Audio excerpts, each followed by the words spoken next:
Well, a man with special needs was taken to the hospital with horrific injuries.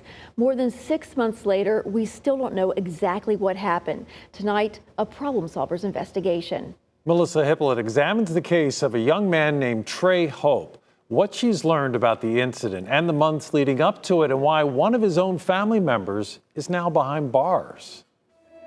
Born with autism and cerebral palsy, Trey Hope has led a challenging life. But thanks to the unconditional love he received from his mother, Doris Howell, he has overcome a number of hurdles. Trey was on the Special Olympic team. You know, he swam, he liked to bowl. But when Howell died in January of last year, Trey's life would be thrown upside down. Trey and his mom was really close. That was like his best friend. His mom is his everything. After her death, Trey, who is now 26 years old, went to live with his uncle and aunt just 2 doors down on Grantwood Road in South Richmond. Trey's cousin, Jawanda Hope, says she tried to check in on how he was doing. No one really reached out. Every time I call, it's like Trey is fine. Then on July 17th, she received some disturbing news. Someone had dropped Trey off at Chippenham Hospital in critical condition. It was bad. They had to resuscitate him 2 times. From there, he was transferred to VCU, which is where Jawanda and Trey's father finally tracked him down. Received officers coming down and security guards, and they gave us information who we need to contact, but it pretty much was said that he was abused. He's in bad shape.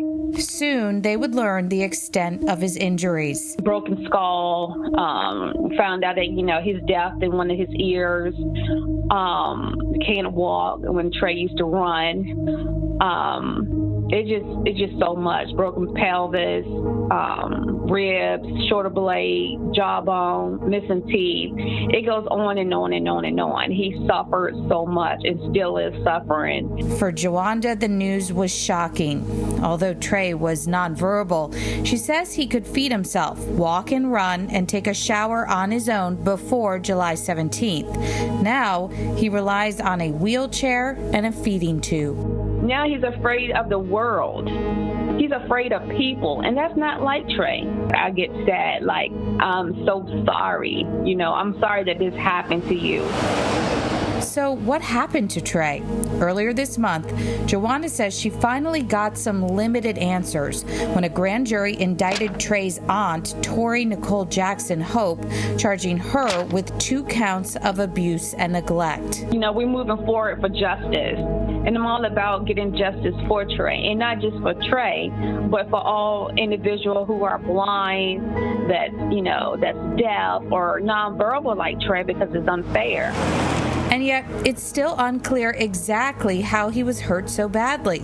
According to a civil lawsuit against Tori Jackson Hope and Trey's uncle that was filed by an attorney hired by Jawanda and Trey's dad, Trey went to a dentist on July 16th, who reported that Trey had lost a lot of weight and had multiple lesions on every extremity, including bleeding lesions on his head. The very next day, he showed up in the trauma bay of Chippenham with no pulse. I dealt with children that's disabled, and it just hurts me to know that children that has, or young adults who has disabilities, it's like they need you the most. It's like they depend on you for protection. They depend on you to protect them, and you failed him. I want justice. He deserves justice. Tori Jackson Hope has been denied bond. Her next court appearance is March 1st. Jawanda says Trey is in a safe space now and he is receiving good care. A GoFundMe has been set up to try to cover the cost of some of that care. We have provided a link to it on our website, WTVR.com. Working for you, I'm Melissa Hippolyte for CBS 6.